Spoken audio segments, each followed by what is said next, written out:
அண்ணே. தீபி, என்ன ஊருக்கு போன? வரதுக்கு இப்பதான் வழி தெரிஞ்சதோ?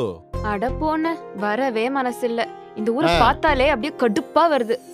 நம்ம ஊர் தானே, சொர்க்கம். அப்ப சொர்க்கத்துல இருக்க வேண்டியதானே, இங்க எதுக்கு வந்த?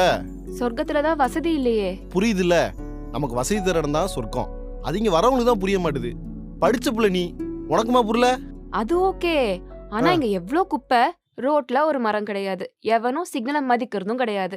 ஆமா, இங்க எதுவுமே செரலதான். அது செய்யறது யாரு? உன்னை என்னைய மாதிரி இங்க பொழைக்க வந்தவன் தான். இந்த ஊர் என்ன கொடுக்கல? வர்ற அத்தனை கோடி பேருக்கும் தஞ்சம் கொடுத்துருக்கு. நம்ம ஊர்ல கிடைக்காத கல்வி, வேலை, சொத்து, பணம், கௌரவம் எல்லா வசதியும் நமக்கு கொடுத்துருக்கு. சொர்க்கங்கிறது உருவாகிறது இல்ல, உருவாக்கப்படுறது. ஆமால, இது எல்லாத்துக்கும் நம்மளும் காரணம் தான். சாரிண்ணே, தெரியாம பேசிட்டேன். உனக்கு புரிஞ்சில்ல? இங்க எதுக்கு வந்திருக்க? படிக்க வந்திருக்க. படிக்கிற வழியப்ப ஆச்சி மசாலா வழங்கும் சாலினி ஸ்டோர்ஸ் டேஸ்டி பார்ட்னர் உங்கள் ஸ்கி ஐஸ்கிரீம்.